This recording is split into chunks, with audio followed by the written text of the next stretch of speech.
അപ്പൊ നമ്മള് പ്ലാന്റ്സിന് ആവശ്യമായിട്ടുള്ള എസെൻഷ്യൽ എലമെന്റുകൾ മാക്രോ ന്യൂട്രിയൻസും മൈക്രോ ന്യൂട്രിയൻസും ഒക്കെ വളരെ ഡീറ്റെയിൽ ആയിട്ട് പഠിച്ചു. ഇതില് മെജോറിറ്റി എലമെന്റുകളെയും പ്ലാന്റ് അബ്സോർബ് ചെയ്യുന്നതാണ് സോയിലിൽ നിന്നാണ് അല്ലേ. അപ്പൊ സോയിലിൽ നിന്ന് എങ്ങനെയാണ് പ്ലാന്റ് മിനറൽ അയോൺസിനെ അബ്സോർബ് ചെയ്യുന്നത്? നമ്മൾ രണ്ട് ടൈപ്പ് ട്രാൻസ്പോർട്ടുകൾ പഠിച്ചിട്ടുണ്ട്, ആക്റ്റീവ് ട്രാൻസ്പോർട്ടും പാസീവ് ട്രാൻസ്പോർട്ടും. Active and passive. അപ്പൊ നമ്മൾ രണ്ട് ടൈപ്പ് ട്രാൻസ്പോർട്ട് പഠിച്ചിട്ടുണ്ട്, ആക്റ്റീവ് ട്രാൻസ്പോർട്ടും പാസീവ് ട്രാൻസ്പോർട്ടും. ഇതിലൂടെയാണ് പ്ലാന്റ് സോയിലിൽ മിനറൽ അയോൺസിനെ അബ്സോർബ് ചെയ്യുന്നത്. അപ്പൊ നോക്കിക്കോളൂ എന്തൊക്കെയാണ് ആക്റ്റീവ് ട്രാൻസ്പോർട്ടും പാസീവ് ട്രാൻസ്പോർട്ടും. ഇപ്പൊ ഇതിൽ പ്ലാന്റിന്റെ റൂട്ട് എന്ന് വിചാരിക്കും. നമുക്കറിയാം റൂട്ടിന്റെ ഏറ്റവും പുറമെയുള്ള ഒരു ലെയർ സെൽ, റൂട്ട് അല്ല സ്റ്റെം. നമ്മൾ അനാട്ടമി എടുത്തും പറഞ്ഞതാ, റൂട്ടോ സ്റ്റെമ്മോ ലീഫോ എന്തായിരുന്നാലും ഏറ്റവും ഔട്ടർ മോസ്റ്റ് ലെയർ നമ്മൾ എന്ത് വിളിക്കും? എപ്പിഡെർമിസ് എന്ന് വിളിക്കും. ഇതപ്പോ റൂട്ടിന്റെ എപ്പിഡെർമിസ്. അപ്പൊ റൂട്ടാണെന്ന് വിചാരിക്കും. അപ്പൊ എപ്പിഡെർമൽ സെല്ലിനോട് ചേർന്ന് ഇവിടെ വരുന്ന ആരായിരിക്കും? സോയിൽ അല്ലെ. എപ്പിഡെർമൽ സെല്ലിനോട് ചേർന്ന് ഏറ്റവും പുറത്ത് വരുന്നത് ആരായിരിക്കും? കാരണം ഏറ്റവും ഔട്ടർ മോസ്റ്റ് ലെയർ ആണ് എപ്പിഡെർമിസ്. അപ്പൊ എപ്പിഡെർമിസ് ആരുമായിട്ടായിരിക്കും ക്ലോസ് കോണ്ടാക്ട്? സോയിലുമായിട്ട് അല്ലെ. എപ്പിഡെർമൽ സെല്ല് ടച്ച് ചെയ്തിരിക്കുന്നത് എവിടെയാണ്? സോയിലാണ്. അപ്പൊ നമ്മൾ പഠിച്ചു പ്ലാന്റ്സിന് ആവശ്യമായിട്ടുള്ള മെജോറിറ്റി എസെൻഷ്യൽ എലമെന്റ്സ് ഇരിക്കുന്നത് എവിടെയാണ്? സോയിലാണ്. സോയിൽ. അപ്പൊ സോയിലിൽ കാണുന്ന എസെൻഷ്യൽ എലമെന്റുകൾ രണ്ട് രീതിയിൽ പ്ലാന്റ്സിന് അബ്സോർബ് ചെയ്യാൻ പറ്റും. അബ്സോർബ് ചെയ്യുന്നു എന്ന് പറഞ്ഞാൽ എവിടെ എത്തുള്ളൂ? എപ്പിഡെർമൽ സെല്ലിൽ എത്തുള്ളൂ. അതാണ് നമ്മൾ മനസ്സിലാക്കുന്നത്. ഒരു പ്ലാന്റ് മിനറൽ അയോൺസിനെ സോയിലിൽ നിന്ന് അബ്സോർബ് ചെയ്യുന്നതിൽ ഉടനെ സൈലത്തിയത്തില്ല. സൈലത്തിയത്തിൽ എന്ന് നോക്കിക്കേ, എപ്പിഡെർമൽ സെല്ലിൽ കഴിഞ്ഞ് കുറെ ലെയറുകളായ ഒരു കോർട്ടെക്സ് വരും. കോർട്ടെക്സ് കഴിഞ്ഞിട്ട് എൻഡോഡെർമിസ് വരും. എൻഡോഡെർമിസ് കഴിഞ്ഞിട്ട് പെരിസൈക്കിൾ. ഇതെല്ലാം കഴിഞ്ഞ അപ്പൊ എപ്പിഡെർമിസ് ഉണ്ട്, എപ്പിഡെർമിസ് കഴിഞ്ഞിട്ട് കോർട്ടെക്സ്, പെരിസൈക്കിൾ, ഇതെല്ലാം കഴിഞ്ഞിട്ട് ആര് വരുള്ളൂ? സൈലം വരുള്ളൂ. സൈലത്തിലെത്തിയാലേ മുകളിലോട്ട് എന്ത് ചെയ്യാൻ പറ്റുള്ളൂ? നമുക്കറിയാം, ട്രാൻസ്ലൊക്കേറ്റ് ചെയ്യാൻ പറ്റുള്ളൂ. ഓക്കെ അല്ലേ. അപ്പൊ ഇപ്പൊ ജസ്റ്റ് അബ്സോർബ് ചെയ്യുന്ന നോക്കും. മിനറൽ അയോണുകൾ രണ്ട് രീതിയിൽ പ്ലാന്റ് അബ്സോർബ് ചെയ്യും. നമ്മൾ രണ്ട് ടൈപ്പ് ട്രാൻസ്പോർട്ട് പഠിച്ചിട്ടുണ്ട്, ആക്റ്റീവ് ട്രാൻസ്പോർട്ടും പാസീവ് ട്രാൻസ്പോർട്ടും. അപ്പൊ എന്താണ് ആദ്യം നമുക്ക് നോക്കി? പാസീവ് ട്രാൻസ്പോർട്ട് എന്ന് പറഞ്ഞാൽ എന്താ? ഇപ്പൊ ഏതെങ്കിലും ഒരു മിനറൽ അയോൺസിന്റെ കോൺസെൻട്രേഷൻ സോയിലാണ് കൂടുതൽ എന്ന് വിചാരിക്കുക. മിനറൽ അയോൺസിന്റെ കോൺസെൻട്രേഷൻ എവിടെയാണ് കൂടുതൽ? സോയിൽ. ഇപ്പൊ ഞാൻ എക്സാമ്പിൾ മെഗ്നീഷ്യം. മെഗ്നീഷ്യത്തിന്റെ കോൺസെൻട്രേഷൻ സോയിലിൽ കൂടുതൽ. സോയിൽ എന്ന് പറയുമ്പോൾ നമ്മളിപ്പോ ഈ എപ്പിഡെർമൽ സെല്ലാണ് കൺസിഡർ ചെയ്യുന്നതെങ്കിൽ ആ എപ്പിഡെർമൽ സെല്ലിനോട് ചേർന്ന് വരുന്ന സോയിൽ മാത്രമേ നോക്കുള്ളൂ. ഓക്കെ. അപ്പൊ ഈ ഒരു പോർഷനിലുള്ള സോയിൽ മാത്രം കൺസിഡർ ചെയ്യുക. അപ്പൊ ഇവിടെ മെഗ്നീഷ്യം എന്ന് പറഞ്ഞ എലമെന്റ് കോൺസെൻട്രേഷൻ കുറച്ച് കൂടുതലാണ് സോയിൽ. റൂട്ട് സെല്ലിൽ കുറവെന്ന് വിചാരിക്കും. അപ്പൊ എന്ത് ചെയ്യും? മെഗ്നീഷ്യം അതിന്റെ ഹയർ കോൺസെൻട്രേറ്റ് എങ്ങോട്ട് പോകും? ലോവർ കോൺസെൻട്രേറ്റഡ് ഏരിയയിൽ പോകും. ഹയർ കോൺസെൻട്രേറ്റ് എങ്ങോട്ട് പോകുന്നു? നേരെ അതിന്റെ ലോവർ കോൺസെൻട്രേറ്റഡ് ഏരിയയിൽ പോകും. ഇതാണ് പാസീവ് ട്രാൻസ്പോർട്ട് അല്ലേ. ഒരു സബ്സ്റ്റൻസ് അതിന്റെ ഹയർ കോൺസെൻട്രേറ്റ് എങ്ങോട്ട് പോയാൽ ലോവർ കോൺസെൻട്രേറ്റ് ഏരിയയിലോട്ട് പോയാൽ പാസീവ് ട്രാൻസ്പോർട്ട് പറയും. പക്ഷെ ഇത് വളരെ റയറാണ്. പ്ലാന്റുകളെ സംബന്ധിച്ച് ഈ പാസീവ് ട്രാൻസ്പോർട്ട് എന്ന് പറയുന്നത് വളരെ റയറാണ്. എന്തുകൊണ്ട് റയറാണെന്ന് ചോദിച്ചാൽ മെജോറിറ്റി കേസിലും ഇപ്പൊ സോഡിയം, പൊട്ടാസ്യം അങ്ങനെയുള്ള ഏത് എലമെന്റുകൾ എടുത്താലും മെജോറിറ്റി കേസിലും എലമെന്റുകളുടെ കോൺസെൻട്രേഷൻ കൂടുതൽ സോയിലിനാണ്. മിനറൽ അയോൺസിന്റെ കോൺസെൻട്രേഷൻ സെല്ലിനാണ്. സോയിൽ അല്ല സെല്ല്. മിനറൽ അയോൺസിന്റെ കോൺസെൻട്രേഷൻ എവിടെയാ കൂടുതൽ? സെല്ലിനകത്താണ് കൂടുതൽ, സോയിലും കുറവ്. അപ്പൊ നമുക്ക് അത്ഭുതം തോന്നും, സോയിലല്ലേ കൂടുതൽ വരാൻ ചാൻസ് എന്ന് പറഞ്ഞാൽ നമ്മൾ ഏത് സോയിൽ മാത്രമേ കൺസിഡർ ചെയ്യൂ? ഇപ്പൊ നമ്മൾ ഇവിടെ ഒരു എപ്പിഡെർമൽ സെല്ലിനെ കൺസിഡർ ചെയ്താൽ അതിനോട് ക്ലോസ് കോണ്ടാക്ട് വരുന്ന ഈ ഒരു പോർഷനുള്ള സോയിൽ മാത്രമല്ല, ഇവിടെയുള്ള സോയിൽ ഒന്നും കണക്കാക്കൂല. ഈ പോർഷൻസിലുള്ള സോയിൽ ഒന്നും നമ്മൾ നോക്കേണ്ട കാര്യമില്ല. നമ്മൾ എവിടെയാ? ആ എപ്പിഡെർമൽ സെൽ, നമ്മൾ ഏത് എപ്പിഡെർമൽ സെല്ലാണോ കൺസിഡർ ചെയ്ത് ആ എപ്പിഡെർമൽ സെല്ലിനോട് ചേർന്ന് വരുന്ന സോയിൽ മാത്രമേ നമ്മൾ നോക്കൂ. അങ്ങനെ നോക്കുമ്പോൾ സോയിലിനേക്കാൾ മിക്കപ്പോഴും മിനറൽ അയോൺസിന്റെ കോൺസെൻട്രേഷൻ എവിടെയാ കൂടുതൽ? സെല്ലിനകത്താണ് കൂടുതൽ. സോയിലിൽ കുറവാണ്, കോൺസെൻട്രേഷൻ കുറവാണ്, സെല്ലിനകത്താണ് കൂടുതൽ. അപ്പൊ നമ്മൾ പഠിച്ചതനുസരിച്ച് സെല്ലിൽ നിന്ന് ഇറങ്ങി എങ്ങോട്ട് വരണം? സോയിലിലോട്ട് വരണം. അങ്ങനെ ഒരു കാരണവശാലും വരില്ല. സെല്ലിൽ നിന്ന് ഒരിക്കലും എങ്ങോട്ട് വരില്ല? സോയിലിലോട്ട് വരില്ല. സോയിലിൽ നിന്ന് എങ്ങോട്ടേ പോവുള്ളൂ? സെല്ലിനകത്തോട്ടേ പോകും. അപ്പൊ ഒരിക്കലും സെല്ലിൽ നിന്ന് പുറത്തിറങ്ങി സോയിലോട്ട് വരില്ല. സോയിലിൽ എങ്ങോട്ടേ പോവുള്ളൂ? സെല്ലിനുള്ളിലേക്കേ പോവുള്ളൂ. സോയിലിന് എങ്ങോട്ടേ പോവുള്ളൂ? സെല്ലിനുള്ളിലേക്കേ പോവുള്ളൂ. സോയിൽ ടു സെല്ലാണ്. Soil to cell, soil to cell. അങ്ങനെ നോക്ക്, മിനറൽ അയോൺസിന്റെ കോൺസെൻട്രേഷൻ സെല്ലിൽ കൂടുതൽ, സോയിലിൽ കുറവ്. സോയിലിൽ ലോവർ കോൺസെൻട്രേഷൻ ആണ്, സെല്ലിനകത്ത് എന്താ? ഹയർ കോൺസെൻട്രേഷൻ ആണ്. സോയിലിൽ ലോവർ കോൺസെൻട്രേഷനും സെല്ലിനകത്ത് കോൺസെൻട്രേഷൻ ഹയർ. അങ്ങനെ മിനറൽ അയോൺസ് ലോവറിൽ നിന്ന് ഹയറിലോട്ടല്ലേ പോണേ. നമ്മൾ പഠിച്ചിട്ടുണ്ട് ഒരു സബ്സ്റ്റൻസ് അതിന്റെ ലോവർ കോൺസെൻട്രേറ്റ് നിന്ന് ഹയർ കോൺസെൻട്രേറ്റ് ഏരിയയിലോട്ട് പോയാൽ എന്ത് ട്രാൻസ്പോർട്ട് ആണ്? ആക്റ്റീവ് ട്രാൻസ്പോർട്ട് ആണ്. എന്ത് ട്രാൻസ്പോർട്ട് ആണ്? ആക്റ്റീവ് ട്രാൻസ്പോർട്ട് ആണ്. അപ്പൊ രണ്ട് രീതിയിൽ മിനറൽ അയോൺസിനെ പ്ലാന്റ്സ് അബ്സോർബ് ചെയ്യാം. മെജോറിറ്റി കേസിലും ആക്റ്റീവ് ട്രാൻസ്പോർട്ട് ആണ്. കാരണം ഞാൻ പറഞ്ഞു, മിക്കപ്പോഴും മെജോറിറ്റി കേസിലും വളരെ വ്യക്തമായിട്ട് കേട്ടോ, മെജോറിറ്റി കേസിലും മിനറൽ അയോൺസിന്റെ കോൺസെൻട്രേഷൻ സോയിലിൽ കുറവായിരിക്കും. സോയിലിനേക്കാൾ കൂടുതലായിരിക്കും ആ സോയിലുമായിട്ട് അറ്റാച്ച് ചെയ്തിരിക്കുന്ന എപ്പിഡെർമൽ സെല്ലിൽ. അങ്ങനെയാണെങ്കിൽ സോയിലിൽ നിന്ന് എപ്പിഡെർമൽ സെല്ലിലോട്ട് പോകണമെങ്കിൽ ലോവർ കോൺസെൻട്രേഷൻ എങ്ങോട്ട് പോകണം? ഹയറിലേക്ക്. Mineral ions sodium, potassium, magnesium, calcium ആരായാലും മിനറൽ അയോൺസ് അവരുടെ ലോവർ കോൺസെൻട്രേറ്റഡിൽ നിന്ന് എങ്ങോട്ട് പോകണം? ഹയർ കോൺസെൻട്രേറ്റഡ് ഏരിയ ആയ എങ്ങോട്ട് പോകുന്നു? സെല്ലിലേക്ക് പോകുന്നു. അപ്പൊ ലോവർ ടു ഹയർ എപ്പോഴും എന്താ? Active transport.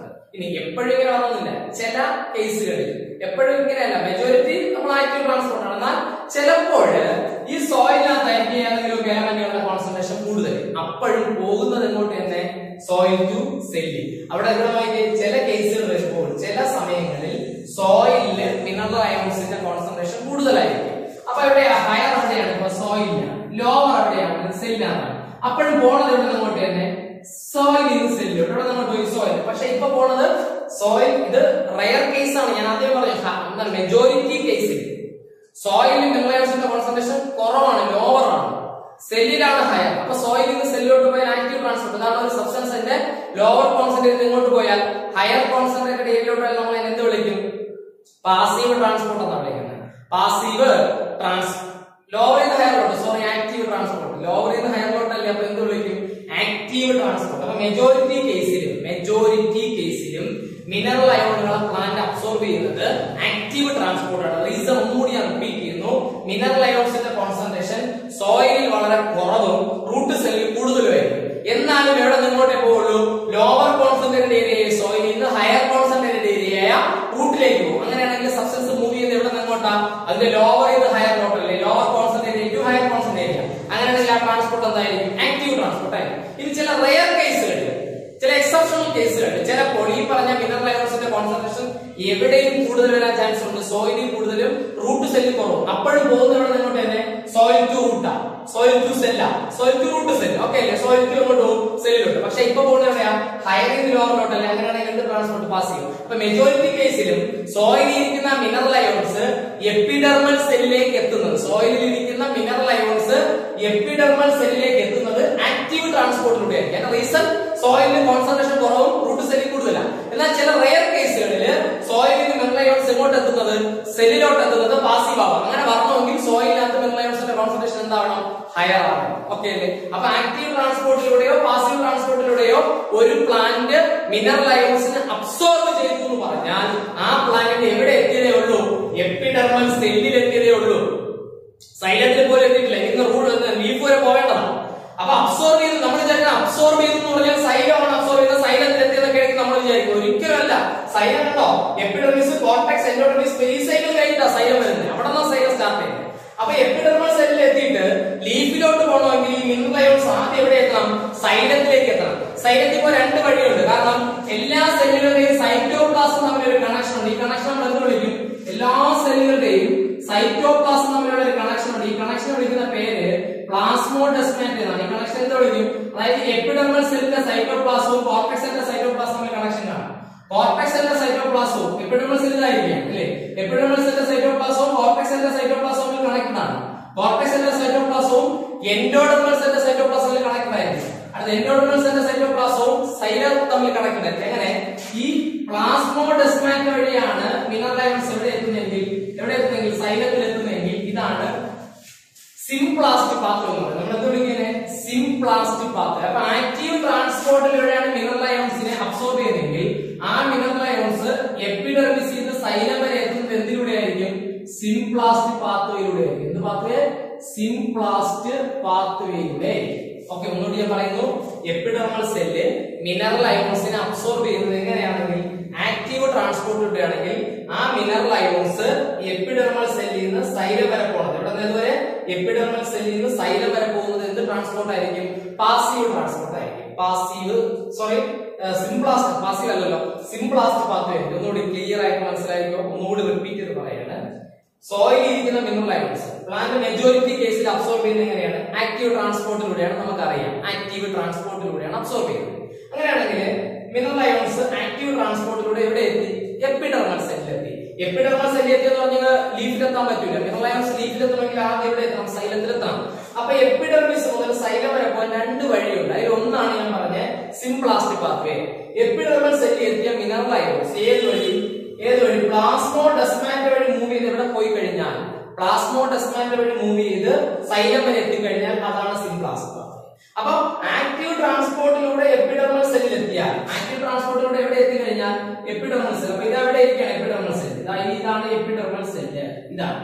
അപ്പം ആക്റ്റീവ് ട്രാൻസ്പോർട്ടിലൂടെ എപ്പിഡെർമൽ സെല്ലിൽ എത്തിയാൽ സൈലത്തിലോട്ട് പോകേണ്ട വഴിയാണ് സിംപ്ലാസ്റ്റ് പാത്ത്. അതായത് പ്ലാസ്മോഡെസ്മാറ്റ, സെല്ലുകൾ തമ്മിലുള്ള കണക്ഷൻ വിളിക്കുന്ന പ്ലാസ്മോഡെസ്മാറ്റ എന്നാണ്. ആ പ്ലാസ്മോഡെസ്മാറ്റ വഴി എവിടെ എത്താൻ പറ്റും? സൈലത്തിലോട്ട് എത്താൻ.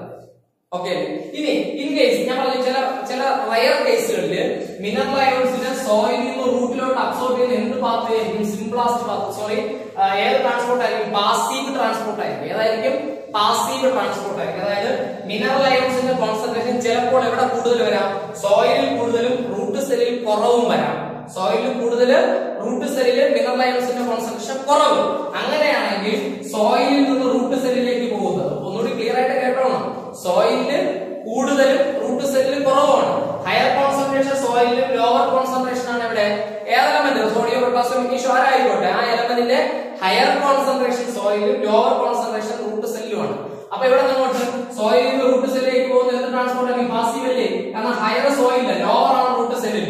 അപ്പൊ ഹയർ ടു ലോവർ ഒന്ന് പാസീവ്. അങ്ങനെ പോയി കഴിഞ്ഞാൽ ആ മിനറൽ അയോൺസ് ഈ സിംപ്ലാസ്റ്റ് പാത്വേയിലൂടെ എവിടെ എത്തില്ല? സൈലത്തിൽ എത്തില്ല. അത് പോകുന്നത് അപ്പോപ്ലാസ്റ്റ് പാത്ത്. അതായത് ഇവിടെ കൂടി പോയി ഇങ്ങനെ സെൽവാളിലൂടെയും ഇന്റർ സെല്ലുലാർ സ്പേസിലൂടെയും മൂവ് ചെയ്തായിരിക്കും എവിടെ പോകുന്നത്? സൈലത്തിലോട്ട് പോകുന്നത്. ആ പാത്വേ നമ്മൾ വിളിക്കുന്ന പേരാണ് അപ്പോപ്ലാസ്റ്റ് പാത്വേ എന്ന് വിളിക്കും. Apoplast pathway. അപ്പൊ എന്താണ്? രണ്ട് കാര്യങ്ങളാണ്. രണ്ട് സൈലത്തിലെത്താൻ, സോറി, പിന്നെ എപ്പിഡെർമൽ സെല്ലിൽ എത്തുന്നത് ഒന്നുകിൽ ആക്റ്റീവ് ട്രാൻസ്പോർട്ട് അല്ലെങ്കിൽ പാസീവ് ട്രാൻസ്പോർട്ട്. സോയിലാണ് ഹയർ കോൺസെൻട്രേഷൻ എങ്കിൽ പാസീവ് ട്രാൻസ്പോർട്ടിലൂടെ എപ്പിഡെർമൽ സെൽ എത്തും. ഇനി റൂട്ട് സെല്ലിനകത്താണ് ഹയർ കോൺസെൻട്രേഷൻ എങ്കിൽ ആക്റ്റീവ് ട്രാൻസ്പോർട്ടിലൂടെ മിനറൽ അയോൺസ് എവിടെ എത്തും? റൂട്ട് സെല്ലിനകത്ത്. അപ്പൊ ഒന്നുകൂടി ലോസ്റ്റ് ആയിട്ട് പറയുന്നത് വളരെ ക്ലിയർ ആയിട്ട് ശ്രദ്ധിച്ചോളൂ, എന്നാലേ കറക്റ്റ് ആയിട്ട് ശ്രദ്ധിച്ചാലേ മനസ്സിലാവും. മിനറൽ അയോണുകളുടെ കോൺസെൻട്രേഷൻ മിക്കപ്പോഴും സോയിലില് ലോവർ ആണ്, സെല്ലിനാണ് ഹയർ. അങ്ങനെയാണെങ്കിൽ സോയിലിൽ നിന്ന് സെല്ലിലോട്ട് പോകണമെങ്കിൽ കുറച്ച് എനർജി ഉപയോഗിച്ചിട്ട്, കാരണം സെല്ലിനകത്തല്ലേ മിനറൽ അയോൺസിന്റെ കോൺസെൻട്രേഷൻ, അപ്പൊ ഇടിച്ച് കയറി പോകണ്ടേ അങ്ങോട്ട്. അങ്ങനെയാണെങ്കിൽ സോയിലിൽ നിന്ന് സെല്ലിനകത്തോട്ട് മിനറൽ അയോൺസ് പോകുന്നത് ആക്റ്റീവ് ട്രാൻസ്പോർട്ട് ആണ്. കാരണം സെല്ലില് ഹയർ, സോയിലാണ് ലോവർ. അതാണ് മെജോറിറ്റി കേസ്. ചിലപ്പോൾ തിരിച്ചു വരാം. സോയിൽ അത് വളരെ റെയർ ആണ്. സോയിലിൽ മിനറൽ അയോൺസിന്റെ കോൺസെൻട്രേഷൻ ഹയറും റൂട്ട് സെല്ലിനകത്ത് ലോവർ. അങ്ങനെയാണെങ്കിൽ സോയിലിൽ നിന്ന് റൂട്ട് സെല്ലിലേക്ക് പോകാൻ പാസീവ് ട്രാൻസ്പോർട്ട് മതി. കാരണം ഹയറിൽ നിന്ന് ലോവറിലോട്ടാണ് പോകുന്നത്, സോയിലിലെ ഹയർ. അപ്പൊ അത് പാസീവ് ആണ്. ഇനി റൂട്ട് സെല്ലിൽ എത്തിയല്ലോ, എപ്പിഡെർമൽ സെല്ലിൽ എത്തി, ഇനി നേരെ എവിടെ എത്തണം? സൈലത്തിലോട്ട് എത്തണം. ഇത് എവിടെയാണ് എന്തിരിക്കുന്നത്? സൈലം. അപ്പൊ എപ്പിഡെർമൽ സെല്ലിൽ നിന്ന് സൈലം വരെ പോകാൻ രണ്ട് വഴിയുണ്ട്. ഇനി പ്ലാന്റ് ഒരു എലമെന്റിനെ സോയിലിൽ നിന്ന് അബ്സോർബ് ചെയ്ത് ആക്റ്റീവ് ട്രാൻസ്പോർട്ടിലൂടെ ആണെങ്കിൽ ആ എലമെന്റ്സ് നേരെ ഏത് വഴി പോകും? പ്ലാസ്മോഡെസ്മാറ്റ വഴി മൂവ് ചെയ്ത് സൈലത്തിലോട്ട് പോകും. പ്ലാസ്മോഡെസ്മാറ്റ വഴി മൂവ് ചെയ്ത്, പ്ലാസ്മോഡെസ്മാറ്റ വഴി മൂവ് ചെയ്ത്, കാരണം സെല്ലുകൾ തമ്മിലുള്ള കണക്ഷൻ പ്ലാസ്മോഡെസ്മാറ്റ എന്ന് വിളിക്കുന്നത്. അതുവഴി മൂവ് ചെയ്ത് എവിടെ എത്തും? സൈലത്തിലേക്ക് എത്തും. അത് നമ്മൾ എന്ത് വിളിക്കും? Symplast path. അതിനാൽ ആക്റ്റീവ് ട്രാൻസ്പോർട്ടിലൂടെ എപ്പിഡെർമൽ സെല്ലിൽ എത്തുന്ന മിനറൽ അയോൺസ് സിംപ്ലാസ്റ്റ് പാത്തിലൂടെ ആയിരിക്കും സൈലത്തിൽ എത്തുന്നത്. സിംപ്ലാസ്റ്റ് തിരിച്ച്. അപ്പൊ ആക്റ്റീവ് ട്രാൻസ്പോർട്ടിലൂടെ എവിടെ എത്തി? എപ്പിഡെർമൽ സെല്ലിൽ എത്തി, സിംപ്ലാസ്റ്റ് പാത്തിലൂടെ സൈലത്തിൽ എത്തി. തിരിച്ച് പാസീവ് ട്രാൻസ്പോർട്ടിലൂടെയാണ് മിനറൽ അയോൺസ് എവിടെ എത്തിയെങ്കിൽ എപ്പിഡെർമൽ സെല്ലിൽ എത്തിയെങ്കിൽ ആ മിനറൽ അയോൺസ് സൈലത്തിലോട്ട് പോകുന്നത് ഈ പ്ലാസ്മോഡെസ്മാറ്റ വഴി ആയിരിക്കില്ല. എപ്പിഡെർമൽ സെല്ലിന്റെയും കോർട്ടക്സ് സെല്ലിന്റെയും എൻഡോഡെർമൽ സെല്ലിന്റെയൊക്കെ സെൽവാളിലൂടെ ഇങ്ങനെ മൂവ് ചെയ്യും. സെൽവാളിലൂടെയും ഇന്റർ സെല്ലുലാർ സ്പേസിലൂടെ ആയിരിക്കും മിനറൽ അയോൺസ് എവിടെ കടക്കാതെ, സെല്ലിനകത്ത് കയറാതെ. എപ്പിഡെർമൽ സെല്ലിന്റെയും കോർട്ടക്സ് സെല്ലിന്റെയും എൻഡോഡെർമൽ സെല്ലിന്റെയും പെരിസൈക്കിൾ സെല്ലിന്റെയും അകത്ത് കയറാതെ സെൽവാളിലൂടെയും ഇന്റർ സെല്ലുലാർ സ്പേസിലൂടെയും മൂവ് ചെയ്ത് എവിടെ എത്തും? സൈലത്തിലൂടെ. ശരിക്കും പറഞ്ഞാൽ സെൽവാളിലൂടെ ഇന്റർ സെല്ലുലാർ സ്പേസിലൂടെ മൂവ് ചെയ്യുമ്പോൾ എൻഡോഡെർമൽ സെല്ല് വരെ പോകാൻ പറ്റും. അവിടെ കാസ്പേരിയൻ സ്ട്രിപ്പ് ഉണ്ട്, നമ്മൾ അനാട്ടമിയിൽ പഠിച്ചത്, അതുകൊണ്ട് അതിന്റെ പുറത്തോട്ട് പിന്നെ പോകാൻ പറ്റില്ല. അപ്പൊ എൻഡോഡെർമിസിൽ എത്തുമ്പോൾ സെല്ലിനകത്ത് കയറിയിട്ട് സിംപ്ലാസ്റ്റ് പാത്തേക്ക് ഒപ്പം പോകും. അത് നമ്മൾ ട്രാൻസ്പോർട്ടിംഗ് ക്ലാസ്സിൽ ഡീറ്റെയിൽ ആയിട്ട് പഠിക്കും. അപ്പൊ ഒന്നുകൂടി ഞാൻ പറയാണ്. അപ്പൊ എന്തായാലും പാസീവ് ട്രാൻസ്പോർട്ടിലൂടെ ആര് അബ്സോർബ് ചെയ്തു? എപ്പിഡെർമൽ സെൽ അബ്സോർബ് ചെയ്തു. ആ മിനറൽ അയോൺസ് നേരെ എവിടെ എത്തണം? സൈലത്തിലോട്ട് എത്തണം. എങ്കിൽ അപ്പോപ്ലാസ്റ്റ് പാത്വേ, അതായത് ഈ റൂട്ട് അല്ല പോകുന്നത്. നേരത്തെ പോയില്ലേ ആക്റ്റീവ് ട്രാൻസ്പോർട്ടിലൂടെ എലമെന്റ്സിനെ അബ്സോർബ് ചെയ്തു, അത് പോയില്ലേ റൂട്ട്, ആ റൂട്ടിലൂടെ ആയിരിക്കില്ല പോണേ. പാസീവ് ട്രാൻസ്പോർട്ടിലൂടെ എന്താണ് അബ്സോർബ് ചെയ്യുന്ന എലമെന്റ് സെൽവാളിലൂടെയും ഇന്റർ സെല്ലുലാർ സ്പേസിലൂടെയും മൂവ് ചെയ്തായിരിക്കും സൈലത്തിലോട്ട് പോകണം. ആ പാത്തിന്റെ പേരാണ് അപ്പോപ്ലാസ്റ്റ് പാത്വേ. അപ്പൊ ക്ലിയർ ആയിട്ട് മനസ്സിലായിക്കോ. എപ്പിഡെർമൽ സെല്ല് ആക്റ്റീവ് ട്രാൻസ്പോർട്ടിലൂടെ അബ്സോർബ് ചെയ്യും, സോയിൽ നിന്ന് അബ്സോർബ് ചെയ്താൽ സിംപ്ലാസ്റ്റ് പാത്വയിലൂടെ ആ എലമെന്റ് സൈലത്തിൽ. ഇനി എപ്പിഡെർമൽ സെല്ല് പാസീവ് ട്രാൻസ്പോർട്ടിലൂടെയാണ് അബ്സോർബ് ചെയ്തിട്ടുണ്ടെങ്കിൽ ആ മിനറൽ അയോൺസ് അപ്പോപ്ലാസ്റ്റ് പാത്തിലൂടെ എവിടെ എത്തുന്നത്? എന്തായാലും എവിടെ എത്തും? സൈലത്തിൽ എത്തും. അപ്പൊ മിനറൽ അയോൺസ് എവിടെ എത്തി? ഒന്നുകിൽ അപ്പോപ്ലാസ്റ്റ് പാത്തിലൂടെ അല്ലെങ്കിൽ സിംപ്ലാസ്റ്റ് പാത്തിലൂടെ സൈലത്തിൽ എത്തി. ഓക്കെ ആണല്ലോ. ഇനി സൈലത്തിലെത്തിയ മിനറൽ അയോൺസ് സൈലത്തിലൂടെ മൂവ് ചെയ്ത് എവിടെ പോകണം? ലീഫിലോട്ട് പോകണം. അങ്ങനെ ലീഫിലോട്ട് പോകും നമ്മുടെ ട്രാൻസ്ലോക്കേഷൻ എന്ന് പറയുന്നത്. കാരണം സൈലത്തിൽ നിന്ന് അല്ലെങ്കിൽ റൂട്ടിലെ സൈലത്തിൽ നിന്ന് ലീഫിൽ എത്തുക എന്ന് പറഞ്ഞാൽ ഒരു ലോങ് ഡിസ്റ്റൻസ് ട്രാൻസ്പോർട്ട് ആണ്. അത്തരം ലോങ് ഡിസ്റ്റൻസ് ട്രാൻസ്പോർട്ടുകളെയൊക്കെ നമ്മൾ എന്താ വിളിക്കുന്നത്? ട്രാൻസ്ലൊക്കേഷൻ എന്നാണ് വിളിക്കുന്നത്. ലോങ് ഡിസ്റ്റൻസ് ട്രാൻസ്പോർട്ടുകളെയൊക്കെ നമ്മൾ കോമൺ ആയിട്ട് വിളിക്കുന്നത് എന്താ? ട്രാൻസ്ലൊക്കേഷൻ എന്ന് വിളിക്കും. ട്രാൻസ്ലൊക്കേഷൻ. അങ്ങനെയാണെങ്കിൽ സൈലത്തിലെത്തിയ എലമെന്റ് ഇനി എങ്ങോട്ട് പോകണം? എവിടെ പോകണം? ലീഫിലോട്ട് പോകണം. സൈലത്തിലൂടെ നമുക്കറിയാം ഓൾറെഡി സൈലത്തിനകത്ത് വാട്ടർ മുകളിലോട്ട് എന്ത് ചെയ്തുകൊണ്ടിരിക്കുക? ഫ്ലോ ചെയ്തുകൊണ്ടിരിക്കുക. വാട്ടർ മുകളിലോട്ട് വെക്കൊണ്ടിരിക്കുക. മിനറൽ അയോൺസ് അങ്ങനെയാണ്. Translocate along with the water stream. Xylem വരെ എത്ര കുഴപ്പമുണ്ട്? സൈലത്തിൽ മിനറൽ അയോൺസ് എത്തിക്കഴിഞ്ഞാൽ ആ മിനറൽ അയോണുകൾ ആർക്കൊപ്പം വെക്കോളും? Mineral ions translocate along with the water stream. ആർക്കൊപ്പം? വാട്ടർ സ്ട്രീമിനൊപ്പം. വെള്ളം എന്തായാലും ഇപ്പൊ നമ്മളൊരു എക്സാമ്പിൾ പറയാം. നമ്മളൊരു ഗ്ലാസ്സിൽ ഇരിക്കുന്ന ഡ്രിങ്ക്സ് വെള്ളം ഒരു സ്ട്രോ വെച്ച് കുടിക്കുകയാണ്, വലിച്ചു കുടിക്കുകയാണ്. അപ്പൊ അതിനകത്ത് ചെറിയ ഡസ്റ്റ് പാർട്ടിക്കിൾ പൊടിയൊക്കെ കിടക്കുന്നത് വിചാരിക്കുക വെള്ളത്തിൽ. നമ്മൾ കാണുന്നില്ല. നമ്മൾ സ്ട്രോ വെച്ച് വെള്ളം കുടിക്കുമ്പോൾ ആ പൊടി ഡസ്റ്റ് പാർട്ടിക്കിൾ ആരോട് വെള്ളത്തിലോടി സ്ട്രൈക്ക് ചെയ്തിട്ട് നമ്മുടെ വായിലോട്ട് വരും. നമ്മൾ കാണുമോ? അതുപോലെയാണ് ഇവിടെ സൈലത്തിലെത്തിയ മിനറൽ അയോൺസിനെ മുകളിലേക്ക് ട്രാൻസ്ലോക്കേറ്റ് ചെയ്ത് കൊണ്ടുപോകാൻ, ലീഫിലോട്ട് ട്രാൻസ്ലോക്കേറ്റ് ചെയ്ത് കൊണ്ടുപോകാൻ വേറെ ഒരു ഫോഴ്സും വേണ്ട. വെള്ളത്തിന്റെ കൂടി അനുഭവിക്കണം. കാരണം നമ്മൾ സ്ട്രോ വെച്ച് വെള്ളം കുടിക്കുമ്പോൾ സ്ട്രോയിലൂടെ വെള്ളം അകത്ത് നമ്മുടെ വായിലേക്ക് വരുന്നില്ലേ? അതുപോലെ തന്നെ ഈ സൈലത്തിലൂടെ വാട്ടർ ഇങ്ങനെ മുകളിലോട്ട് ട്രാൻസ്ലോക്കേറ്റ് ചെയ്തുകൊണ്ടിരിക്കുക. കണ്ടിന്യൂസ് ആയിട്ട് വാട്ടർ മുകളിലോട്ട് പോയിക്കൊണ്ടിരിക്കുക. അപ്പൊ മിനറൽ അയോൺസിന്റെ മുകളിലോട്ടുണ്ടോ വേറെ ഫോഴ്സിന്റെ ആവശ്യമുണ്ടോ? ഒരു ഫോഴ്സും വേണ്ട. Mineral ions translocate along with the water stream. Mineral ions translocate along with the water stream. ആർക്കൊപ്പം? വാട്ടർ സ്ട്രീമിനൊപ്പം. വെള്ളം മുകളിലോട്ട് ഒഴുകുകയല്ലേ വാട്ടർ സ്ട്രീം. ആ സ്ട്രീമിനൊപ്പം ആരും കൂടി മുകളിലോട്ട് പോയിക്കോളും? Mineral ions. അപ്പൊ mineral ions translocate along with the water stream. Mineral ions translocate along with the water stream. Mineral ions translocate along with the water stream. അപ്പം എവിടെ എത്തിയ? സൈലത്തിലെത്തിയ. അപ്പൊ നമുക്ക് ഒന്നുകിൽ ആക്റ്റീവ് ട്രാൻസ്പോർട്ടിലൂടെ അല്ലെങ്കിൽ പാസീവ് ട്രാൻസ്പോർട്ടിലൂടെ മിനറൽ അയോൺസ് സോയിലിൽ നിന്ന് എവിടെ എത്തും? ആദ്യം എപ്പിഡെർമിസിലെത്തും. അടുത്ത എപ്പിഡെർമിസിൽ നിന്ന് സൈലം വരെ പോകാൻ രണ്ട് വഴിയുണ്ട്. ഒന്നുകിൽ സിംപ്ലാസ്റ്റ് പാത്ത് അല്ലെങ്കിൽ അപ്പോപ്ലാസ്റ്റ്. അങ്ങനെ എവിടെ എത്തി? മിനറൽ അയോൺസ് സൈലത്തിലെത്തി. സൈലത്തിലെത്തിയ മിനറൽ അയോൺസ് അവിടെ നിന്ന് മുകളിലോട്ട് വാട്ടർ വെക്കൊണ്ടിരിക്കുകയല്ലേ? ആ വാട്ടറിനൊപ്പം വാട്ടർ സ്ട്രീം എന്ന് പറഞ്ഞാൽ അവിടെ അരിരി എന്നൊന്നുമല്ല അർത്ഥം. വെള്ളത്തിന്റെ സൈലത്തിനകത്തോടുള്ള മുകളിലോട്ടുള്ള ഒഴുക്ക്. എങ്ങോട്ട് പോകണ വാട്ടർ? ലീഫിലോട്ട് പോകണ വാട്ടർ. ആ വാട്ടറിന്റെ കൂടി ആരുടെ പോകും? Mineral ions. അങ്ങനെ വരുമ്പോൾ മിനറൽ അയോൺസിനെ ട്രാൻസ്ലോക്കേറ്റ് ചെയ്യാൻ പ്രത്യേകിച്ച് ഒരു ഫോഴ്സ് വേണോ? യാതൊരു ഫോഴ്സിന്റെ ആവശ്യമില്ല. Mineral ions translocate along with the water stream. Mineral ions translocate along with the water stream. Mineral ions translocate along with the water stream. Mineral ions translocate along with the water stream. Mineral ions വാട്ടറിനൊപ്പം mineral ions എന്തിനൊപ്പം? Water സ്ട്രീമിനൊപ്പം മുകളിലോട്ട് നേരെ xylem വഴി നേരെ ഇവിടെ പോകും, ലീഫിലോട്ട് പോകും. അപ്പം സോയിലിൽ നിന്ന് മിനറൽ അയോൺസിനെ അബ്സോർബ് ചെയ്തു. ആ മിനറൽ അയോൺസിനെ സൈലത്തിൽ എത്തിച്ചു. സൈലത്തിലൂടെ ട്രാൻസ്ലോക്കേറ്റ് ചെയ്ത് മിനറൽ അയോൺസ് എവിടെ എത്തി? ലീഫിലേക്ക് എത്തി. ഓക്കെ അല്ലേ? ഓക്കെ അല്ലേ? ക്ലിയർ അല്ലേ? അപ്പൊ ഇവിടെ ഒന്ന് രണ്ട് ഇമ്പോർട്ടന്റ് ആയിട്ടുള്ള ഒരു കാര്യം പറയാം. ഇപ്പം ഒരു പ്ലാന്റിന്റെ ഓൾഡർ ലീഫ്, ഇത് പ്ലാന്റിന്റെ ഓൾഡർ ലീഫ് എന്ന് വിചാരിക്കുക. പൊഴിഞ്ഞു വീഴ. ഓൾഡർ ലീഫ് എന്ന് പറഞ്ഞാൽ എന്താ? ഈ ലീഫ് എന്ത് ചെയ്യാറായി? പൊഴിഞ്ഞു വീഴാറായി അല്ലെ? ഫോൾ ഡൗൺ ചെയ്യാറായി. ഓൾഡർ ലീഫാണ്. എപ്പോഴാണ് ഇത് ഫോൾ ഡൗൺ ചെയ്യാം? ഈ ഓൾഡർ ലീഫില് പ്ലാന്റ്സിന് ആവശ്യമായിട്ടുള്ള ചില എലമെന്റ്സ് ഇരിക്കുകയാണ്. ഓൾഡർ ലീഫിൽ പ്ലാന്റിന് ആവശ്യമായിട്ടുള്ള എന്തിരിക്കുകയാണ്? കുറച്ച് എലമെന്റ് ഇരിക്കുകയാണ്. പക്ഷെ ഈ ലീഫ് ഒന്നോ രണ്ടോ ദിവസത്തിനകത്ത് ചെയ്യും, ഫോൾ ഡൗൺ ചെയ്യും, പൊഴിഞ്ഞ് താഴേക്ക് വീഴും. അപ്പൊ പ്ലാന്റ്സിന് ആവശ്യമായിട്ടുള്ള ചില എലമെന്റുകൾ ഈ ലീഫിനകത്ത് ഇരിക്കുക. കഷ്ടപ്പെട്ട് സോയിലിൽ നിന്ന് അബ്സോർബ് ചെയ്തെടുത്ത് അല്ലേ? ആക്റ്റീവ് ട്രാൻസ്പോർട്ടിലൂടെയോ പാസീവ് ട്രാൻസ്പോർട്ടിലൂടെയോ സോയിലിൽ നിന്ന് അബ്സോർബ് ചെയ്തെടുത്ത് അപ്പോപ്ലാസ്റ്റ് പാത്തോയിലൂടെയോ സിംപ്ലാസ്റ്റ് പാത്തോയിലൂടെയോ സൈലത്തിലെത്തിച്ച് സൈലത്തിലൂടെ ട്രാൻസ്ലോക്കേറ്റ് ചെയ്ത് ലീഫിൽ കൊണ്ടുവന്ന മിനറൽ അയോൺസ്. ആ ലീഫാണ് പൊഴിഞ്ഞു വീഴാൻ പോകുന്നത്. അങ്ങനെ ആ ലീഫ് പൊഴിഞ്ഞു വീണാൽ എന്ത് സംഭവിക്കും? ആ ലീഫിലിരിക്കുന്ന ആവശ്യമുള്ള എലമെന്റ്സ് ഒക്കെ സോയിലോട്ട് പോകും, വീണ്ടും താഴെ പോകും. അപ്പൊ എന്ത് ചെയ്യുന്നറിയാമോ? ഈ പ്ലാന്റിലെ ഈ ലീഫ് ഫോൾ ഡൗൺ ചെയ്യാറായെന്ന് ആർക്ക് മനസ്സിലാകുമോ? പ്ലാന്റിന് മനസ്സിലാകുമ്പോൾ ഈ ലീഫിലെ സെല്ലുകളിലെ ആ സെല്ലുകളിൽ ഇരിക്കുന്ന മിനറൽ അയോൺസിനെ നേരെ ആദ്യം ലീഫിലെ സൈലത്തിലെത്തി. എവിടെ എത്തിക്കും? ലീഫിലെ സൈലം. ലീഫിലെ സൈലത്തിലൂടെ ആ മിനറൽ അയോൺസ് ട്രാൻസ്ലോക്കേറ്റ് ചെയ്ത് എങ്ങോട്ട് പോകും? യങ്ങർ പാർട്ടിലേക്ക് പോകും. ഇനി ഈ ലീഫ് പൊഴിഞ്ഞു വീണാലും പ്രശ്നമല്ല. എന്തുകൊണ്ട് പ്രശ്നമല്ല? ലീഫിലിരുന്ന പ്ലാന്റ്സിന് ആവശ്യമുള്ള എലമെന്റ്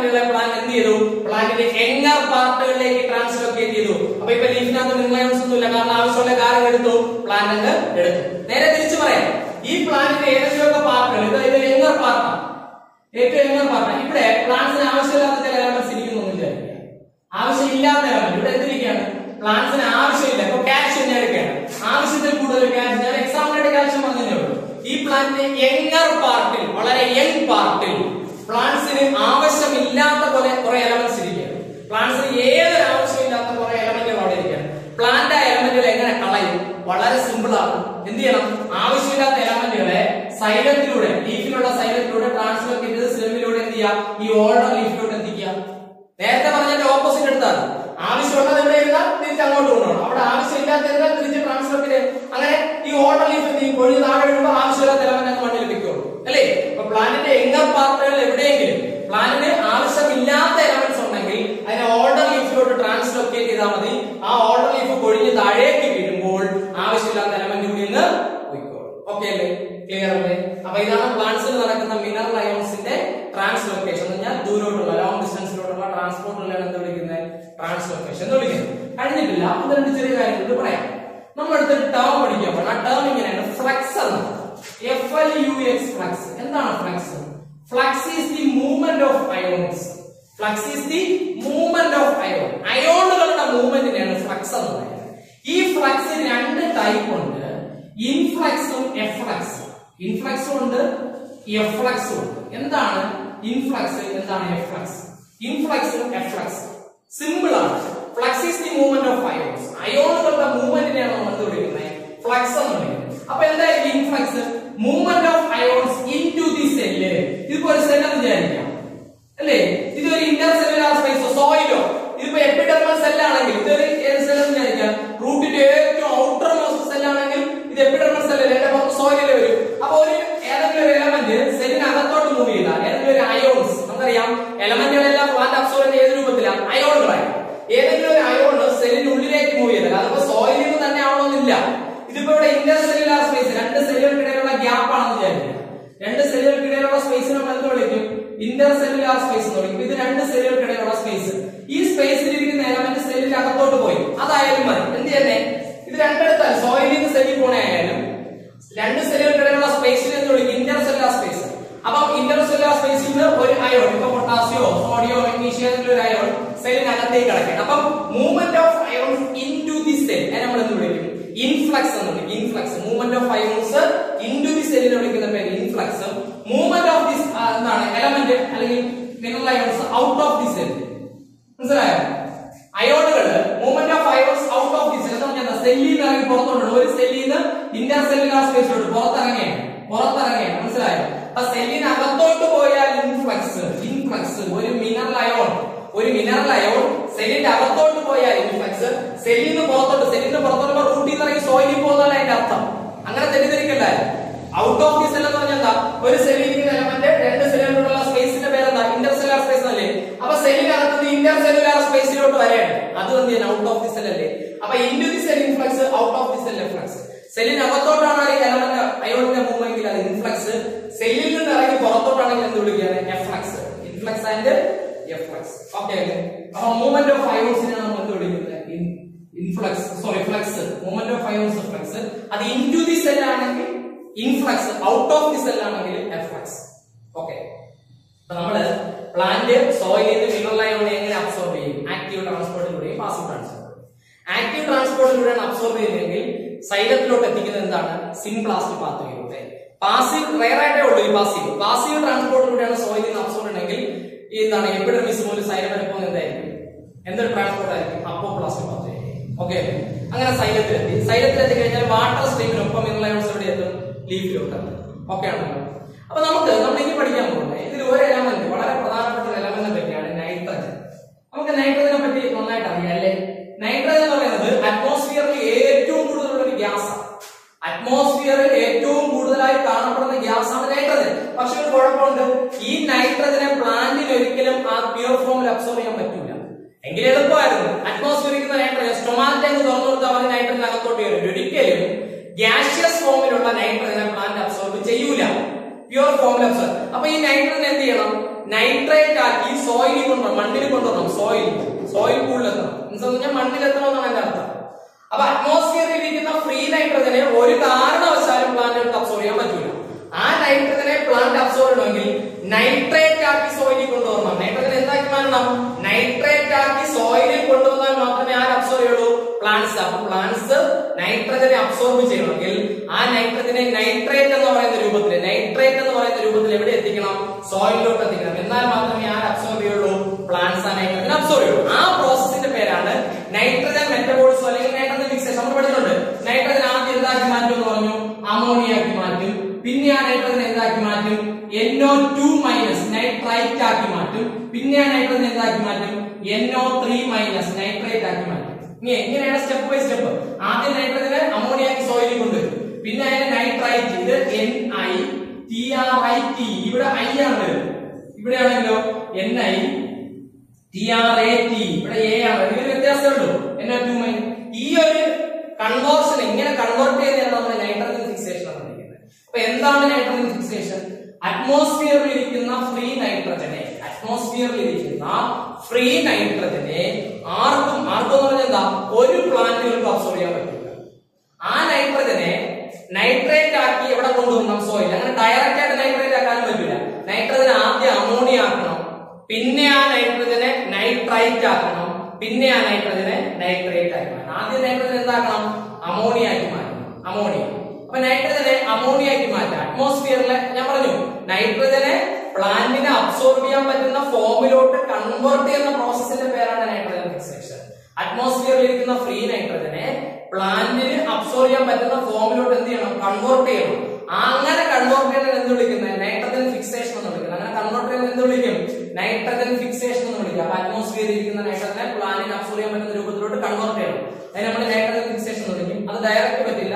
നൈട്രജൻ ആദ്യം അമോണിയ ആക്കണം, പിന്നെ നൈട്രേറ്റ് ആക്കണം, പിന്നെ നൈട്രേറ്റ് ആക്കണം. അപ്പൊ നൈട്രജൻ ഫിക്സേഷൻ അല്ലെങ്കിൽ ഇതിനെ നൈട്രജൻ മെറ്റബോളിസം എന്ന്. ഈ പ്രോസസ് എന്ത് വിളിക്കും? ഒന്നുകിൽ നൈട്രജൻ ഫിക്സേഷൻ എന്ന് വിളിക്കും, അല്ലെങ്കിൽ ഈ പ്രോസസ്സിനെ നൈട്രജൻ മെറ്റബോളിസം എന്ന് വിളിക്കും. ഒന്നുകിൽ നൈട്രജൻ ഫിക്സേഷൻ അല്ലെങ്കിൽ നൈട്രജൻ മെറ്റബോളിസം. നൈട്രജൻ ഫിക്സേഷൻ അല്ലെങ്കിൽ നൈട്രജൻ മെറ്റബോളിസം. നൈട്രജൻ ഫിക്സേഷൻ അല്ലെങ്കിൽ നൈട്രജൻ മെറ്റബോളിസം. അങ്ങനെയാണെങ്കിൽ ആദ്യം നൈട്രജൻ അമോണിയ ആക്കി മാറ്റും. അപ്പൊ നമ്മൾ നൈട്രജൻ ഫിക്സേഷന്റെ ഒരു നൈട്രജൻ സൈക്കിൾ പഠിക്കാൻ പോകും. Nitrogen cycle. എന്താണ് ഈ നൈട്രജൻ സൈക്കിൾ എന്ന് പറയുന്നത്?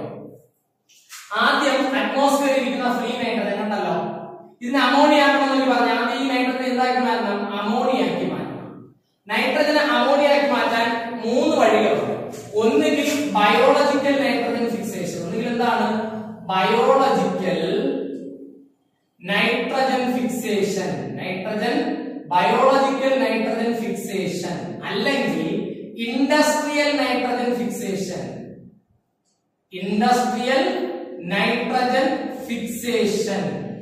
അല്ലെങ്കിൽ electrical nitrogen fixation.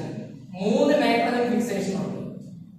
Biological nitrogen fixation, industrial nitrogen fixation, electrical. ഞാൻ പറഞ്ഞു നൈട്രജനെ ആദ്യം എന്താക്കണം? അമോണിയാക്കി മാറ്റണം അല്ലേ? അമോണിയാക്കണ്ടേ? അതിന് 3 വഴികളാണ് അവിടെ പറയുന്നത്. Biological nitrogen fixation, industrial. അപ്പൊ 3 നൈട്രജൻ ഫിക്സേഷൻ ഉണ്ട്. നൈട്രജനെ പ്ലാന്റിന് അബ്സോർബ് ചെയ്യാൻ പറ്റുന്ന ഫോമിലോട്ട് കൺവേർട്ട് ചെയ്യുന്നതിനെയാണ് നൈട്രജൻ ഫിക്സേഷൻ എന്ന് പറയുന്നത്. നൈട്രജനെ പ്ലാന്റിന് അബ്സോർബ് ചെയ്യാൻ പറ്റുന്ന ഫോമിലോട്ട് കൺവേർട്ട് ചെയ്യുന്നതിന് എന്ത് വിളിക്കും? നൈട്രജൻ ഫിക്സേഷൻ എന്ന് വിളിക്കും. അത് 3 ടൈപ്പ് ഉണ്ട്. Biological nitrogen fixation, industrial nitrogen fixation, electrical nitrogen fixation. Biological, industrial, electrical. Biological, industrial, electrical. ഇതിൽ ആദ്യത്തെ 2 നോക്കണം. മൈക്രോ ഓർഗാനിസംസ്, ചില ബാക്ടീരിയകളാണ് നൈട്രജൻ അമോണിയാക്കി മാറ്റുന്നതെങ്കിൽ അത് ബയോളജിക്കൽ നൈട്രജൻ ഫിക്സേഷൻ. ചില ബാക്ടീരിയകളാണ് നൈട്രജൻ അമോണിയാക്കി മാറ്റുന്നതെങ്കിൽ അതാണ് ബയോളജിക്കൽ നൈട്രജൻ. ഇനി എന്താണ് ഇൻഡസ്ട്രി? നമ്മൾ പഠിച്ചിട്ടുണ്ട്. ഇൻഡസ്ട്രീസ്, വ്യവസായശാലകൾ, ഫാക്ടറി. പല കെമിക്കൽ പ്രോഡക്റ്റുകൾ ഉണ്ടാക്കുന്ന ഫാക്ടറികളിൽ നിന്ന് അമോണിയ പുറത്തുവിടുന്നതാണ് നമ്മൾ കേട്ടിട്ടുണ്ട്. അമോണിയ ഗ്യാസ് ആയിട്ടോ അമോണിയ ലിക്വിഡ് ആയിട്ടോ ഒക്കെ എന്ത് ചെയ്യാം? നദികളിലോട്ടൊക്കെ ഒഴുക്കി വിടുമെന്നൊക്കെ നമ്മൾ അങ്ങനെ പൊല്യൂഷൻ ഉണ്ടാകുമെന്ന് നമ്മൾ കേട്ടിട്ടില്ലേ? അങ്ങനെ ഇൻഡസ്ട്രിയിൽ നിന്ന് പുറത്തേക്ക് കളയുന്ന അമോണിയ, അതാണ് എന്താണ്? Industrial nitrogen fixation. അപ്പൊ ഇൻഡസ്ട്രിയൽ നൈട്രജൻ ഫിക്സേഷനിലൂടെയാണ് നൈട്രജൻ അറ്റ്മോസ്ഫിയറിലെ നൈട്രജൻ എന്തായി മാറുന്നത്. അപ്പം ഇൻഡസ്ട്രിയൽ നൈട്രജൻ ഫിക്സേഷൻ മനസ്സിലാക്കണം. ഇൻഡസ്ട്രിയിലൂടെ മീൻസ് വ്യവസായശാല, ഫാക്ടറികളിലെ അവിടെ അതുവഴിയാണ് നൈട്രജൻ എന്തായി മാറുന്നതെങ്കിൽ അമോണിയായിട്ട് മാറുന്നതെങ്കിൽ അത് industrial nitrogen fixation.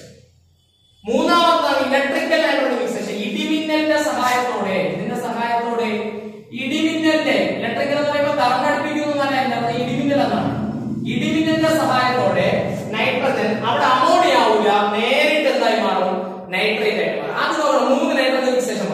Biological, industrial, electrical. നിങ്ങൾ പേജ് നമ്പർ 201 ആണെന്ന് തോന്നുന്നു ടെക്സ്റ്റില്. ആ ടെക്സ്റ്റ് എടുത്ത് വെച്ചിട്ട് നിങ്ങൾ ഈ ഫ്ലോ ചാർട്ട്, നൈട്രജൻ സൈക്കിളിന്റെ ഫ്ലോ ചാർട്ട് കറക്റ്റ് ആയിട്ട് നോക്കണം.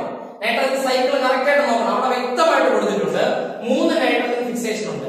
Biological, industrial, electrical. അതിൽ ആദ്യത്തെ രണ്ടെണ്ണം നോക്കിയേ, biological nitrogen fixation and industrial nitrogen fixation. ഈ 2 നൈട്രജൻ ഫിക്സേഷനിലൂടെയും നൈട്രജൻ ആദ്യം അമോണിയായി മാറും. പിന്നെ അമോണിയ ഓക്സിജനായിട്ട് റിയാക്ട് ചെയ്ത് നൈട്രൈറ്റ് ആവും. വീണ്ടും നൈട്രൈറ്റ് ഓക്സിജനായിട്ട് റിയാക്ട് ചെയ്ത് നൈട്രൈറ്റ് ആവും. എന്നാൽ മൂന്നാമത്തെ നൈട്രജൻ ഫിക്സേഷൻ ഒരു എക്സെപ്ഷണൽ കേസ് ആണ്. മൂന്നാമത്തെ ഇലക്ട്രിക്കൽ നൈട്രജൻ ഫിക്സേഷൻ, അതായത് ഇടിമിന്നലിന്റെ സഹായത്തോടെയുള്ള നൈട്രജൻ ഫിക്സേഷൻ.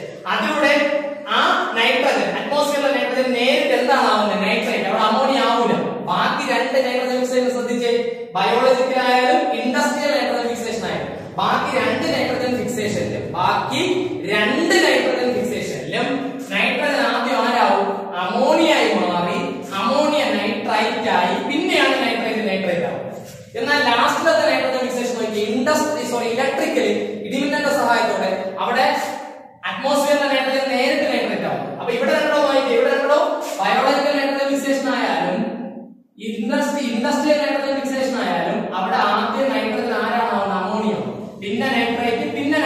പക്ഷേ ഇലക്ട്രിക്കൽ നൈട്രജൻ ഫിക്സേഷനിലൂടെ നൈട്രജൻ നേരിട്ട് നൈട്രേറ്റ് ആയി മാറും. അതിലൂടെ മാത്രം മൂന്നാമത്തെ നൈട്രജൻ ഫിക്സേഷൻ ആയ ഇലക്ട്രിക്കൽ നൈട്രജൻ ഫിക്സേഷനിലൂടെ നൈട്രജൻ നേരിട്ട് നൈട്രേറ്റ് ആയി മാറും. നേരിട്ട് നൈട്രേറ്റ്. ബാക്കി എല്ലാത്തിലും നൈട്രജൻ അമോണിയ ആയിട്ടാണ് പിന്നെ നൈട്രേറ്റ് ആവുന്നത്. ഇലക്ട്രിക്കലിലൂടെ മാത്രം നൈട്രജൻ നേരിട്ട് ആരായി മാറും? നൈട്രേറ്റ് ആയിട്ട് മാറും. അങ്ങനെ നൈട്രേറ്റ് എവിടെ എത്തി? സോയിലെത്തി. ഈ നൈട്രേറ്റ് എവിടെ എത്തിയിരിക്കുകയാണ്? സോയിലുള്ള ഈ നൈട്രേറ്റിനെ ആര് അബ്സോർബ് ചെയ്യും? പ്ലാന്റ് അബ്സോർബ് ചെയ്യും. അല്ലെ? Uptake by plants. ആരെടുക്കുകയാണ്? പ്ലാന്റ് അബ്സോർബ് ചെയ്യണം. നമ്മൾ പഠിച്ചിട്ടുണ്ട്. മണ്ണിരിക്കുന്ന മിനറൽസിനെ പ്ലാന്റ് അബ്സോർബ് ചെയ്ത് അങ്ങനെ സോയിലെത്തിയ നൈട്രേറ്റ് ആർക്ക് കിട്ടി? പ്ലാന്റിന് കിട്ടി. പ്ലാന്റിലെത്തിയ നൈട്രേറ്റ് പ്ലാന്റിൽ നിന്ന് നേരെ അനിമലിലേക്ക് എത്തും. പ്ലാന്റ് ആര് കഴിക്കും? അനിമൽ കഴിക്കും. അപ്പം സോയിലെത്തിയ നൈട്രേറ്റിനെ ആര് അബ്സോർബ് ചെയ്തു? പ്ലാന്റ് അബ്സോർബ് ചെയ്തു. പ്ലാന്റിൽ നിന്ന് പ്ലാന്റിനെ കഴിച്ച് അനിമലിലേക്ക്. ഇനി പ്ലാന്റോ അനിമലോ ചത്തു കഴിഞ്ഞാൽ ഒരു അനിമൽ എന്ത് ചെയ്തു? ചത്തുപോയി, ഡെഡായി. അതെവിടെ കിടന്ന് അഴുകും? മണ്ണിൽ കിടന്ന് അഴുകൂലേ? അഴുകുമ്പോ നാറ്റം വരൂലേ? അതുപോലെ പ്ലാന്റിന്റെ ലീഫോ സ്റ്റെമ്മോ റൂട്ടോ അതിന്റെ ഫ്ലവറോ അതെല്ലാം മണ്ണിൽ കിടന്ന് അഴുകൂലേ? അപ്പൊ പ്ലാന്റോ അനിമലോ മണ്ണിൽ കിടന്ന് അഴുകുമ്പോൾ അതിനൊരു ദുർഗന്ധം വരും, ഒരു ബാഡ് സ്മെല്ല് വരും. ആ ബാഡ് സ്മെല്ലിൽ ആരുണ്ട്? അമോണിയ ഉണ്ട്.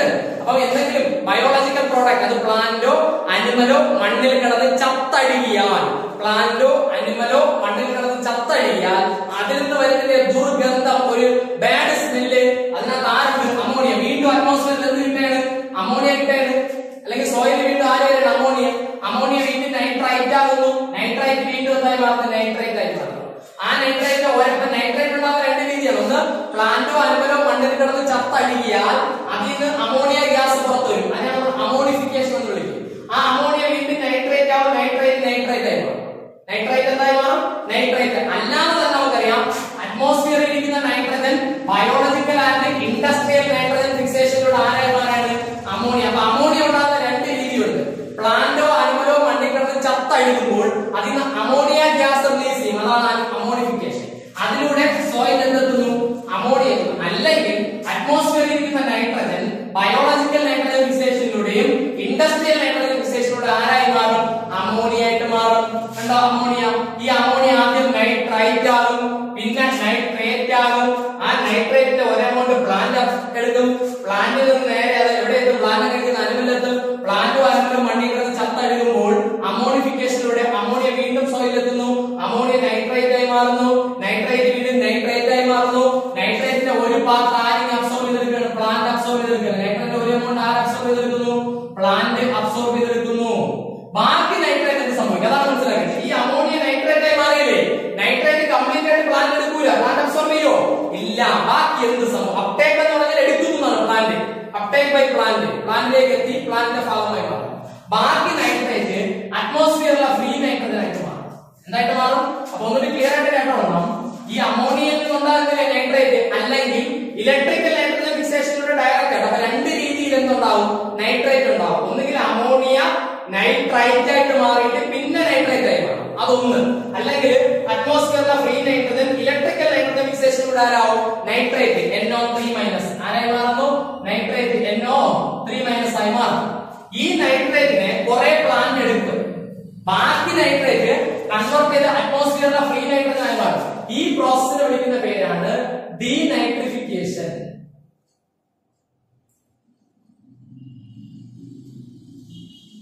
ഈ പ്രോസസ് നമ്മൾ എന്ത് വിളിക്കും? ഡീനൈട്രേഷൻ. അപ്പൊ ഒന്നുകൂടി റിപ്പീറ്റ് ചെയ്യുന്നുണ്ട്. ഈ ആരോ മാർക്ക് ശ്രദ്ധിക്കണം, ആരോ മാർക്ക് അങ്ങോട്ടാണ് കേട്ടോ. അറ്റ്മോസ്ഫിയറിലെ ഫ്രീ നൈട്രജൻ ആയി മാറണം. അപ്പം ഉണ്ടാകുന്ന നൈട്രേറ്റ് ഫുൾ ആയിട്ട് പ്ലാന്റ് അപ്ടേക്ക് ചെയ്യൂല. കുറച്ച് ഉണ്ടാകുന്ന നൈട്രേറ്റ് ഒരു എമൗണ്ട് മാത്രമേ ആര് അപ്ടേക്ക് ചെയ്യുള്ളൂ? പ്ലാന്റ് അപ്ടേക്ക് ചെയ്യുള്ളൂ. ബാക്കി നൈട്രേറ്റ് അറ്റ്മോസ്ഫിയറിലെ ഫ്രീ നൈട്രജൻ ആയി മാറുന്നു. ആ പ്രോസസ്സിന്റെ പേരാണ് ഡീനൈട്രിഫിക്കേഷൻ. പറഞ്ഞാൽ മനസ്സിലായി? ആ പ്രോസസ് എന്ത് വിളിക്കും? അപ്പൊ നമ്മളിപ്പോ നൈട്രജൻ സൈക്കിൾ അല്ലെങ്കിൽ നൈട്രജൻ ഫിക്സേഷനുമായിട്ട് റിലേറ്റ് ചെയ്ത് നൈട്രജൻ ഫിക്സേഷനുമായിട്ട് റിലേറ്റ് ചെയ്താണ് എന്ത് പഠിച്ചിരിക്കുന്നത്? നൈട്രജൻ സൈക്കിൾ പഠിച്ചത്. നൈട്രജൻ ഫിക്സേഷനുമായിട്ട് റിലേറ്റ് ചെയ്ത് നമ്മൾ എന്ത് പഠിച്ചു? നൈട്രജൻ സൈക്കിൾ പഠിച്ചു. നൈട്രജൻ ഫിക്സേഷനുമായിട്ട് റിലേറ്റ് ചെയ്ത് എന്ത് പഠിച്ചു? Nitrogen cycle. എന്ത് സൈക്കിൾ? Nitrogen cycle. ഓക്കെ അല്ലേ? അറ്റ്മോസ്ഫിയറിലെ ഫ്രീ നൈട്രജൻ ഒന്നുകിൽ ബയോളജിക്കലോ ഇൻഡസ്ട്രിയലോ നൈട്രജൻ ഫിക്സേഷനോട് അമോണിയ ആവുന്നു, അമോണിയ നൈട്രേറ്റ് ആവുന്നു, നൈട്രേറ്റ് നൈട്രേറ്റ് ആവുന്നു. അല്ലെങ്കിൽ അറ്റ്മോസ്ഫിയറിലെ ഫ്രീ നൈട്രജൻ ഇലക്ട്രിക്കൽ നൈട്രജൻ ഫിക്സേഷനിലൂടെ ഡയറക്റ്റ് ആയിട്ട് നൈട്രേറ്റ് ആവും. ഈ നൈട്രേറ്റിനെ പ്ലാന്റ് അബ്സോർബ് ചെയ്യും. പ്ലാന്റിന് നേരെ അനലത്ത് പ്ലാന്റ് അതുപോലെ ചത്ത മണ്ണിൽ ചത്ത എടുക്കുമ്പോൾ അതിൽ നിന്ന് അമോണിയ റിലീസ് ചെയ്യും. അമോണിഫിക്കേഷൻ. ആ അമോണിയ വീണ്ടും നൈട്രേറ്റ് ആവുന്നു, നൈട്രേറ്റ് ആവുന്നു. ആ നൈട്രേറ്റിന്റെ ഒരു പാർട്ട് പ്ലാന്റ് അപ്ടേക്ക് ചെയ്യും, അബ്സോർബ് ചെയ്യും. ബാക്കി നൈട്രേറ്റ് തിരിച്ചെന്തായി മാറും? ഡീനൈട്രിഫിക്കേഷനിലൂടെ അറ്റ്മോസ്ഫിയറിലെ ഫ്രീ നൈട്രജൻ ആയി മാറും. അപ്പൊ നമ്മൾ യഥാർത്ഥത്തിൽ നൈട്രജൻ ഫിക്സേഷൻ ഡീറ്റെയിൽ ആയിട്ട് പഠിച്ചിട്ടില്ല. നൈട്രജൻ ഫിക്സേഷൻ പഠിക്കാൻ വേണ്ടിയിട്ടാണ് ഈ നൈട്രജൻ സൈക്കിൾ പഠിച്ചത്. നമ്മൾ പഠിച്ച സൈക്കിളിന്റെ പേരെന്താ? Nitrogen cycle. ഈ നൈട്രജൻ സൈക്കിൾ നന്നായിട്ട് അറിയാമെങ്കിൽ നമുക്ക് നൈട്രജൻ ഫിക്സേഷൻ പഠിക്കാൻ എളുപ്പമാണ്, അല്ലെങ്കിൽ നൈട്രജൻ മെറ്റബോളിസം പഠിക്കാൻ എളുപ്പമാണ്. നമുക്ക് 3 നൈട്രജൻ ഫിക്സേഷൻ പറയുന്നുണ്ട്: biological nitrogen fixation, industrial nitrogen fixation, electrical nitrogen fixation. പക്ഷെ നമ്മൾ ആലോചിച്ചു ബയോളജിക്കൽ മൈക്രോ ഓർഗാനിസംസ്, ബാക്ടീരിയകൾ, മണ്ണിലുള്ള ബാക്ടീരിയകൾ നടത്തുന്ന നൈട്രജൻ ഫിക്സേഷൻ. ഇൻഡസ്ട്രിയൽ, അതായത് അമോണിയ പ്രോഡക്റ്റുകൾ ഇൻഡസ്ട്രിയിൽ നിന്ന് പുറത്തുവിടുന്നതാണ് ഇൻഡസ്ട്രിയൽ നൈട്രജൻ ഫിക്സേഷൻ. ഇടിമിന്നലിലൂടെ നൈട്രജൻ നൈട്രേറ്റ്, അത് മാത്രം ഡയറക്റ്റ് ആയിട്ട് നൈട്രേറ്റ് ഉണ്ടാവും, അതാണ് ഇലക്ട്രിക്കൽ നൈട്രജൻ ഫിക്സേഷൻ. ഇതിൽ ഏതായിരിക്കും നമുക്ക് ഡീറ്റെയിൽ ആയിട്ട് പഠിക്കാവുന്നത്? അത് ബയോളജിക്കൽ ആണ്. കാരണം നമ്മൾ ബയോളജി സ്റ്റുഡൻസ് അല്ലേ. അപ്പൊ നമുക്ക് ഡീറ്റെയിൽ ആയിട്ട് പഠിക്കില്ല ബയോളജിക്കൽ നൈട്രജൻ ഫിക്സേഷൻ. ചില ബാക്ടീരിയകൾ അറ്റ്മോസ്ഫിയറിലെ ഫ്രീ നൈട്രജൻ എന്താക്കി മാറ്റും? അമോണിയാക്കി മാറ്റും ആദ്യം, പിന്നെ നൈട്രേറ്റ് ആക്കും, പിന്നെ നൈട്രേറ്റ് ആക്കി മാറ്റും. ഇതാണ് ബയോളജിക്കൽ നൈട്രജൻ ഫിക്സേഷൻ. ഒന്നുകൂടി, ചില ബാക്ടീരിയകൾ അറ്റ്മോസ്ഫിയറിൽ നിന്ന് ഫ്രീ നൈട്രജനെ ആദ്യം എന്താക്കി മാറ്റും? അമോണിയ, പിന്നെ അമോണിയ നൈട്രേറ്റ് ആക്കും ബാക്ടീരിയ, പിന്നെ ചില ബാക്ടീരിയ നൈട്രേറ്റ് ആക്കി മാറ്റും. ഇതാണ് ബയോളജിക്കൽ നൈട്രജൻ ഫിക്സേഷൻ. ഇതാണ് നമ്മൾ എന്ത് ചെയ്യാൻ പോകുന്നത്? വളരെ ഡീറ്റെയിൽ ആയിട്ട് പഠിക്കാൻ പോകുന്നത് ബയോളജിക്കൽ